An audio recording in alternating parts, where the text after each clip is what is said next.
আচ্ছা, class 10-এর English নিয়ে আজকে একটু লাস্ট সাজেশনটা বলে দিই।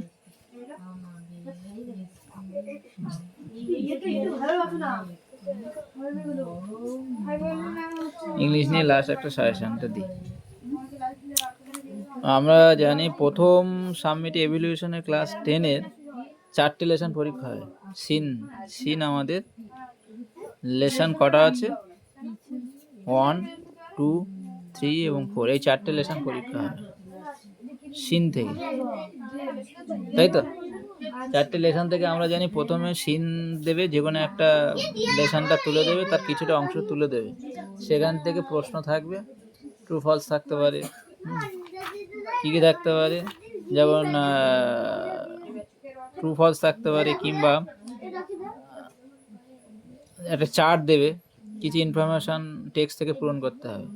যেমন দেখো, এই একটা অংশ আছে, এরকম একটা চার্ট দেওয়া থাকবে, কিছুটা অংশ তুলে দেওয়া থাকবে, একটা ইনফরমেশান, বাকি ইনফরমেশানটা এইটা পড়ে বুঝে বাকি যে গ্যাপটা আছে সেটা কিন্তু আমাদের পূরণ করতে হবে টেক্সট থেকে ইনফরমেশানটা নিয়ে। মানে যেটা সিন থাকবে সেই সিন থেকে এর পরবর্তী অংশটা কি হবে বা এর উত্তরটা কি হবে, এই গ্যাপটাকে আমাদের লিখতে হতে পারে। এরকম কিছু প্রশ্ন আসতে পারে।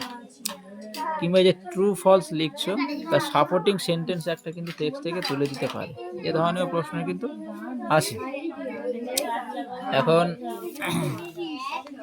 সিন থেকে এই ধরনের প্রশ্ন থাকবে, মোটামুটি এরকম কিছু প্রশ্ন এখানে থাকবে সিন থেকে। আর কজ এফেক্ট থাকতে পারে। আর কি থাকতে পারে? এই যে কজ এফেক্ট থাকতে পারে সিন থেকে, কজ এবং এফেক্ট, কজ এফেক্ট থাকতে পারে। আর কি বললাম? টিএফ, ট্রু ফলস থাকতে পারে, এবং সাপোর্টিং সেন্টেন্স লিখতে হতে পারে। হ্যাঁ, সাপোর্টিং সেন্টেন্স বা স্টেটমেন্ট, লিখতে হতে পারে। এটা সিন থেকে দিতে হয়। এখন এই 4টে সিনের মধ্যে যে কোনটা ইম্পর্টেন্ট সেটা তো বলা খুব মুশকিল। তবুও প্রথম 4টে আমাদের যেটা রয়েছে, father's help, R K Narayan, fable, Ralph Waldo Emerson, the passing away of Bapu, Nayantara Sahgal, my own true family, Ted Hughes. এই 4টের মধ্যে ফাদার্স হেল্প থেকে খুব ইম্পর্টেন্ট, এটা কিন্তু প্রায় পরীক্ষা আসে, বা দ্য পাসিং অ্যাওয়ে অফ বাপু। আর এই দুটো কবিতার মধ্যে, মানে 4টের মধ্যে কোনটা আসবে বলা খুব মুশকিল, সবই ইম্পর্টেন্ট। তার মধ্যে ফাদার হেল্পসটা কিন্তু ইম্পর্টেন্টটা বেশি, যেটা আমার মনে হয় এখান থেকে প্রশ্নটা দিতে পারে, এবার এখান থেকে কোনো একটা অংশ সিন হিসেবে তুলে দিতে পারে। এই বলে আমার কথা মতো ফাদার হিসেবে পড়বে না, পড়বে সবই। আমার মনে হচ্ছে এটা বেশি করে দেখে যেতে পারো। আচ্ছা, এটা গেল কজ এফেক্ট হলো। আচ্ছা, মোটামুটি সিন থেকে এইরকম আসবে, এইগুলোই থাকবে। আর 1 নম্বর এটা গেল হচ্ছে সিন। 2 নম্বর যেটা অপশনটা আমাদের থাকছে, গ্রামার ইন ইউজ। এই অংশ থেকে কিছু আমাদের প্রশ্ন থাকে। তার মধ্যে যেমন আমাদের থাকতে পারে কি কি, তার মধ্যে যেমন আমাদের থাকবে যে alternative, correct alternative to complete the following sentence, মানে ভার্ব, অ্যাপ্রোপ্রিয়েট ভার্ব বসাতে হতে পারে, কোনো মানে শূন্যস্থান থাকতে পারে। প্রথম যেটা থাকবে আর্টিকেল অ্যান্ড প্রিপোজিশন এবং প্রিপোজিশনস, এটা থাকতে পারে। আর্টিকেল প্রিপোজিশন জানিস তো? আর্টিকেল মানে ওই যে দি ব্যবহার, এবং প্রিপোজিশন মানে ইন, অন, ইনটু ইত্যাদি ইত্যাদি যেগুলো আছে, এগুলো তোমরা সবাই জানো, অফ, অ্যাট, এগুলো ব্যবহার থাকতে পারে। 2 নম্বর যেটা থাকতে পারে, প্রপার ভার্ব দিয়ে যেটাকে ফিল আপ করা, কোনো একটা ইনকমপ্লিট সেন্টেন্স, সেখানে প্রপার ভার্ব একটা হয়তো ব্যাকে দেওয়া থাকবে, সেটা উপযুক্ত টেন্স অনুযায়ী এটাকে দিয়ে ফিল আপ করতে হবে। এরকম কিছুটা অংশ দিতেও পারে। আচ্ছা, 3 নম্বর যেটা ফেজাল ভার্ব, এটা খুব ইম্পর্টেন্ট, এটা কিন্তু থাকতে পারে। ফেজাল ভার্ব, এই ফেজাল ভার্ব আসবে তোমরা জানো ফেজাল একটা সেন্টেন্স দেওয়া থাকবে, তার নিচে আন্ডারলাইন দেওয়া থাকবে এবং কিছু ফেজাল ভাব থাকবে, লিস্ট দেওয়া থাকবে। সেই যেমন ধরো একটা এখানে টলারেট, এর নিচে আন্ডারলাইন থাকবে, এর উপযুক্ত ফেজাল ভাব তোমাকে লিখতে হবে। টলারেট মানে কি? টলারেট মানে হচ্ছে তোমার সহ্য শক্তি, ধৈর্য শক্তি যেটাকে। পুট আপ উইথ হবে, এর উপযুক্ত ফেজাল ভাব কোনটা? Put up with. কোনটা? Put up with, put up with. এইটা বদলে এইটা তোমাকে বসাতে হবে। এই যে ফেজাল ভাব থাকে মোটামুটি 50টা ফেজাল ভাব যদি তুমি পড়তে পারো ঠিকঠাক করে, তাহলে কিন্তু তার মধ্যে কমন পেয়ে যাবে। আর বিশেষ করে টেক্সটে যে অপশানগুলো রয়েছে, যেগুলো আছে সেগুলো ভালো করে দেখে যাবে। আর ইম্পর্টেন্ট 50টা গ্রামার বই থেকে মুখস্থ হয়ে যাবে, এর বাইরে আসে না। মাধ্যমিক পরীক্ষাও এরকম, একটু বুঝে পড়লে, টেস্ট পেপারটা দেখে ফলো করে পড়লে এসে যায়, কমন পেয়ে যাবে। সচরাচর যেগুলোই আমরা দেখি সেইগুলোই আসে, এই যে টলারেট, রিজেক্টেড, এগুলো। এবার একটা জিনিস মাথায় রাখতে হবে ফেজাল ভাবের ক্ষেত্রে, যদি এই যে আন্ডারলাইন ওয়ার্ডটি, তার মিনিংটা আমাদের জানতে হবে সেই অনুযায়ী, আর ফেজাল ভাবের মিনিংটা জানতে হবে। দুটো যেটা মিলে যাবে সেই ওয়ার্ডের বদলে ফেজাল ভাবটি বসাতে হয়।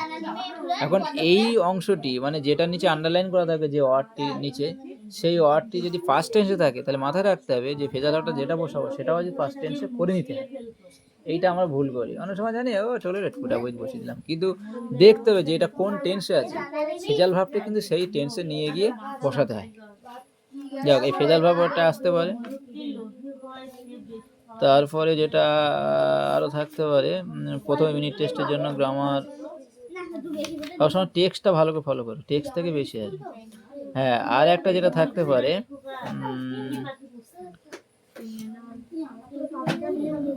join the following pairs of sentence into single sentence at directed।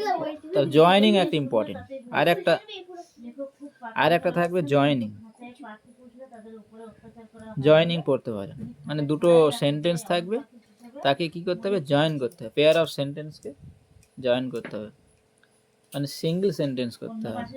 শুধু তাই নয়, প্রত্যেকটা ধরো দুটো সেন্টেন্স দেওয়া থাকলো, ব্যাকেটে তোমার ইনস্ট্রাকশন দেওয়া থাকবে কি করতে হবে।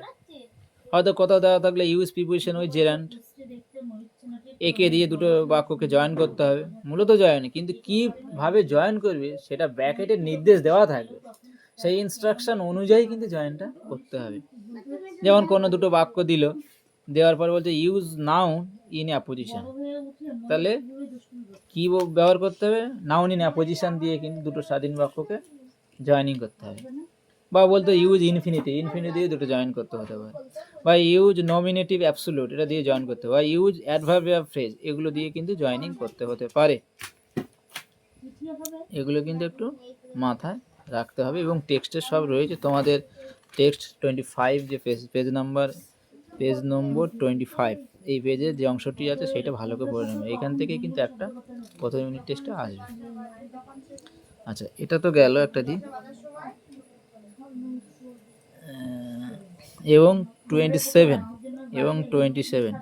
এই দুটো পেজে দেখবে খুব ইম্পর্টেন্ট কিছু সেন্টেন্স দেওয়া আছে, যেগুলো জয়েনিং করতে দেওয়া আছে। এগুলো একটু দেখে যাবে, মোটামুটি এর বাইরে প্রশ্ন হবে বলে আমার মনে হয় না, এগুলো থেকেই আসবে বা এরই অনুরূপ প্রশ্ন আসার সম্ভাবনা বেশি। আচ্ছা, এটা গেলে এবার লেসন 4 দেখি কি আছে। আর change the following into direct speech, এবং ন্যারেশন আছে, এবং কি আছে? ন্যারেশন চেঞ্জ কিন্তু আসতে পারে। তাহলে শেষে কি হলো? ন্যারেশন। এই ন্যারেশন চেঞ্জও কিন্তু আসতে পারে, অর্থাৎ উক্তি পরিবর্তন, এই উক্তি পরিবর্তন কিন্তু আসতে পারে। এবং এটা হলো পেজ নাম্বার 34। এই পেজ নাম্বার 34-এ কিন্তু রয়েছে change the following into indirect speech. তোমরা জানো স্পিচ করতে গেলে মানে সেন্টেন্সের উপর মূলত হয়ে থাকে যে 5টা সেন্টেন্স আছে, assertive sentence, interrogative sentence, imperative sentence, interrogative sentence, objective sentence, exclamatory sentence. এই সেন্টেন্সগুলো ভালো করে জানলে পরে ন্যারেশন চেঞ্জ করার কিছু নেই, এবং রুলসটা জানলে এগুলো লাস্ট মিনিটে দেখে যাবে। আশা করি সবার পড়া আছে। 34 পেজে যেটা ন্যারেশনগুলো আছে সেগুলো কি ইম্পর্টেন্ট দেখে যাবে। তাহলে এটা একটা পার্ট গেল। তাহলে প্রথম হচ্ছে সিন থেকে কিছু দেবে, গ্রামার থেকে কিছু দেবে, আর আনসিন বলে একটা অপশন থাকে, সেখানে একটা বাইরের একটা অংশ তুলে দিল বা প্যাসেজ তুলে দিল, আনসিন বলে একটা প্যাসেজ দেবে। হ্যাঁ, সেখান থেকে একটা প্যারা তুলে দেবে, দিয়ে সেখান থেকে কিছু কোশ্চেন, ওটা সম্পূর্ণ ওইখানে উপস্থিতভাবে তোমাকে পড়ে বুঝে করতে হবে। ওরা কিছু বলার নেই, ওদের একটু বাইরে প্র্যাকটিস করতে হয়। আচ্ছা, এটা হলো সি এবং ডি। আর একটা থাকবে যাতে রাইটিং স্কিল, শেষ অপশনটা কি থাকে, রাইটিং স্কিল, তাই তো? রাইটিং স্কিল, রাইটিং স্কিলটা কি আছে? রাইটিং স্কিল মানে যেটা আমরাকে বলছি একদম শেষ যে অংশটুকু, তার মধ্যে কি কি থাকতে পারে, যেমন 1 নম্বর নোটিশ আসতে পারে। তোমরা জানো সিলেবাসে 2 প্রকার নোটিশ থাকে, একটা স্কুল নোটিশ আর একটা ক্লাব নোটিশ। তোমাদের মূলত সিলেবাসে স্কুল নোটিশটা বেশি আসে। হ্যাঁ, নোটিশ মানে বাংলা যেটাকে বিজ্ঞপ্তি বলা হয়। যেমন music competition, blood donation camp, quiz competition, magazine published ইত্যাদি ইত্যাদি যেগুলো হয়, বা প্লে কম্পিটিশান হচ্ছে স্কুলে, বা কুইজ কম্পিটিশান হবে, তুমি হচ্ছে একজন, হ্যাঁ মানে এইগুলো সাধারণত করা হয়, এগুলো আছে আর কি। তুমি হয়তো তোমার স্কুলে কালচারাল কমিটির সেক্রেটারি, স্টুডেন্ট সেক্রেটারি, তুমি সেই মানুষ সকল স্টুডেন্টদের জানালে যে 1, 5, 6 একটা গ্রুপ হলো, 7, 8 একটা গ্রুপ, 9, 10 একটা গ্রুপ হলো, 3টে গ্রুপ নিয়ে আমরা একটা কুইজ কম্পিটিশন করতে চাচ্ছি বা মিউজিক কম্পিটিশন করতে, যারা ইচ্ছুক আছে তারা অংশগ্রহণ, সেটা ইংলিশে লিখে নোটিশ লিখতে। কীভাবে নোটিশ লিখে তার তো নিয়ম জানো, সেই নিয়মটা জানলে পরে তোমরা সেইভাবে লিখবে, কোনো অসুবিধা নেই। তাহলে 1 নম্বর নোটিশ, এই নোটিশটা খুব ইম্পর্টেন্ট। নোটিশের প্রথম যেমন উপরে নাম থাকবে নোটিশটা, তারপর ডান দিকে তোমার তারিখ থাকবে, নোটিশটা শুরু কীভাবে করতে হবে তার নিয়ম বলা আছে, মিডিলে কী লিখতে হবে, বাম সাইডে হচ্ছে কাউন্টার সাইন বা হেডমাস্টার লিখবে, এবং শেষে তুমি লিখবে তোমার ডেজিগনেশান, স্টুডেন্ট সেক্রেটারি, কিসের ডেজিগনেশান সেটা লিখতে হবে, কালচারাল কমিটি হোক যাই হোক, আবার স্কুলের নাম লিখতে হবে। এগুলো নিয়ম এখন আর বিস্তারিতভাবে আলোচনা করার সময় নেই, জাস্ট আমি একটু সাজেশনটা ধরে দিচ্ছি। আচ্ছা, তাহলে নোটিশটা কিন্তু আমাদের খুব ইম্পর্টেন্ট। আর কি ইম্পর্টেন্ট হতে, প্রথম ইউনিট টেস্টে আরেকটা যেটা ইম্পর্টেন্ট আমাদের আসতে পারে, যেটা হলো প্যারাগ্রাফ। কি আসতে পারে? প্যারাগ্রাফ। এই প্যারাগ্রাফটা মুখস্থ করবে। প্যারাগ্রাফ যেটা 100টি ওয়ার্ডের মধ্যে, উইদিন 100 ওয়ার্ডসের মধ্যে আমাদের লিখতে হতে পারে। হ্যাঁ, প্যারাগ্রাফগুলো একটু মুখস্থ করতে হয়। এগুলো তো সচরাচর যদি কোনো একটা টপিক দিয়ে যায়, সেক্ষেত্রে কিন্তু উপস্থিত বুদ্ধি দিয়ে ওখানে সেন্টেন্স অনুযায়ী লিখতে হয়। আর বায়োগ্রাফি দিলে তোমাকে পয়েন্ট অনুযায়ী, তোমার বায়োগ্রাফি যদি নিয়ম জানা থাকে, খুব সহজ। বায়োগ্রাফি এমন কিছু ব্যাপার না। বায়োগ্রাফি, বায়োগ্রাফিটা কিন্তু সম্পূর্ণ যেটা জীবনী, সেই জীবনীটা সম্পূর্ণ রুলস মানে নিয়ম অনুযায়ী লিখতে হবে, একদম সহজ। রুল যাদের জানা আছে তাদের কিন্তু কোনো, যদি রুল জানতে চাও, বায়োগ্রাফি নোটিশ একদম সহজ সরল ভাষায় আমি দিয়ে দেবো গ্রুপে, মানে আমি ক্লাস যখন করবো তখন অবশ্যই ভিডিও আসবে, তার জন্য অপেক্ষা করতে হবে। হ্যাঁ, অবশ্যই মাধ্যমিক পরীক্ষার আগে আমি সব করিয়ে দেবো রুলসগুলো। তাই সঠিকভাবে যদি রুলসগুলো জানতে হয় একদম সহজ সরল ভাষায়, তাহলে কিন্তু এই চ্যানেলটির পাশে থাকতে হবে। কারণ এই মুহূর্তে চট করে তো দেওয়া সম্ভব না, আমি পরবর্তী ধাপে ধাপে কিন্তু ক্লাসের মাধ্যমে সেগুলো নিয়মগুলো এই চ্যানেলে আপলোড করে দেবো। বায়োগ্রাফির লেখার নিয়ম, নোটিশ লেখার নিয়ম, লেটার লেখার নিয়ম, সেগুলো আমি অবশ্যই দিয়ে দেবো। 4 নম্বর যেটা আমাদের থাকবে স্টোরি। স্টোরিটাও কিন্তু সম্পূর্ণ পাস্ট টেন্সের উপর লিখতে হয়। এটা উপস্থিত বুদ্ধিতে টেন্স অনুযায়ী লিখতে হবে, এবং একাধিক যদি গল্প পড়া থাকে তাহলে একটা ধারণা এসে যায়, সেইভাবে লিখতে হয়। এগুলো তো মুখস্থ করা যায় না। আর 5 নম্বর যেটা তোমাদের আসতে পারে বায়োগ্রাফি তো বললাম, প্যারাগ্রাফ বললাম, নোটিশ বললাম, স্টোরি, ফ্লো চার্ট বা প্রসেসিং। কি আছে? প্রসেসিং, বা যেটাকে বলা হচ্ছে ফ্লো চার্ট। ফ্লো চার্ট, এই প্রসেসিং বা এই ফ্লো চার্টটা কিন্তু তোমাদের আসতে পারে, কিন্তু এটা খুবই সহজ। ফ্লো চার্ট বা প্রসেসিং খুবই সহজ, মানে কোনো একটা প্রক্রিয়া, হয়তো আমি আমের আচার তৈরি করবো, প্রসেসগুলো কি, ধাপগুলো কীভাবে ধাপে ধাপে সেটাকে তৈরি করতে হয়, সাধারণত প্রেজেন্ট পারফেক্ট টেন্স অনুযায়ী লিখতে হয়, একটা হেডিং রাখতে হয়, অ্যাট ফার্স্ট এই লিঙ্কেজগুলো দিয়ে করতে হয়, আর বি ভার হচ্ছে ইজ আর যে কোনো একটা বসে, আর মূল ভারে ফার্স্ট পার্টিসিপল, এই গঠনটা দিয়ে করতে হয় এই প্রসেসিংগুলো। এরও কীভাবে প্রসেসিংটা করবে বা ফ্লো চার্টগুলো করবে তারও নিয়মের ভিডিওটা আমি পরে আপলোড করে দেবো। এখন জাস্ট সাজেশানটুকু আমি দিয়ে দিচ্ছি, প্রথম পরীক্ষাটা বৈতরণী পার হয় মতো আর কি। এইগুলো মোটামুটি রাইটিং স্কিলে আসতে পারে।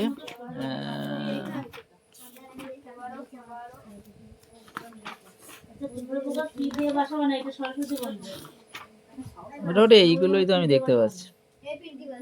Right a paragraph, benefit of early morning exercise using the following points. প্যারাগ্রাফের মধ্যে এটা খুব ইম্পর্টেন্ট।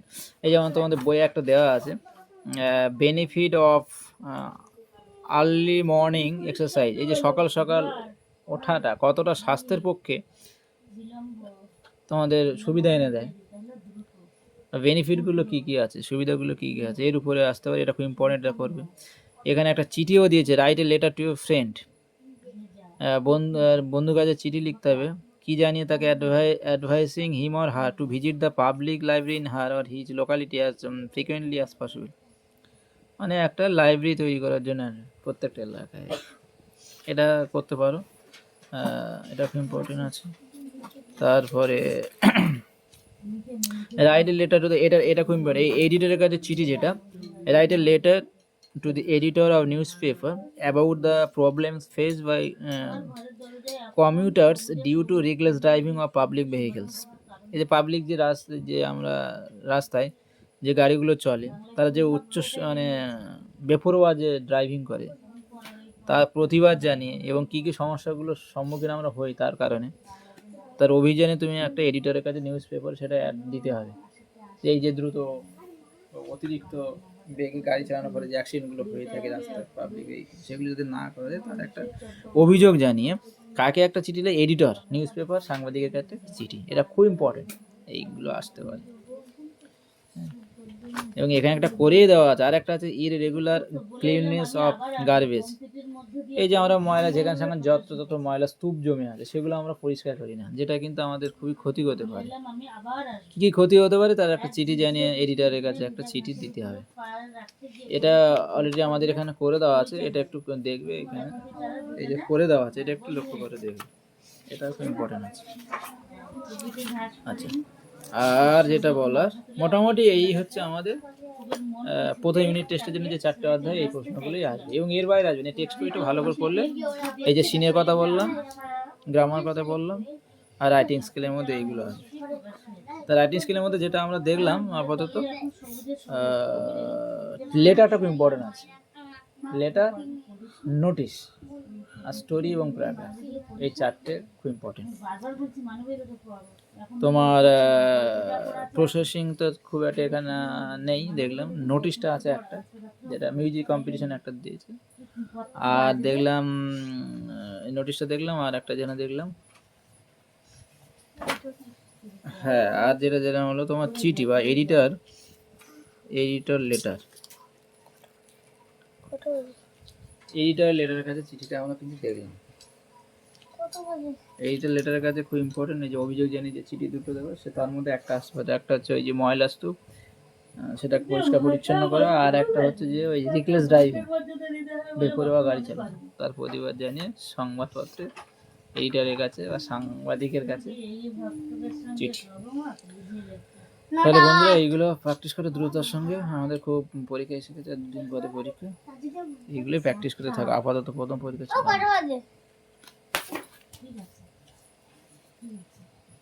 ঠিক আছে, আচ্ছা তাহলে আজকের এই পর্যন্ত, থ্যাংক ইউ।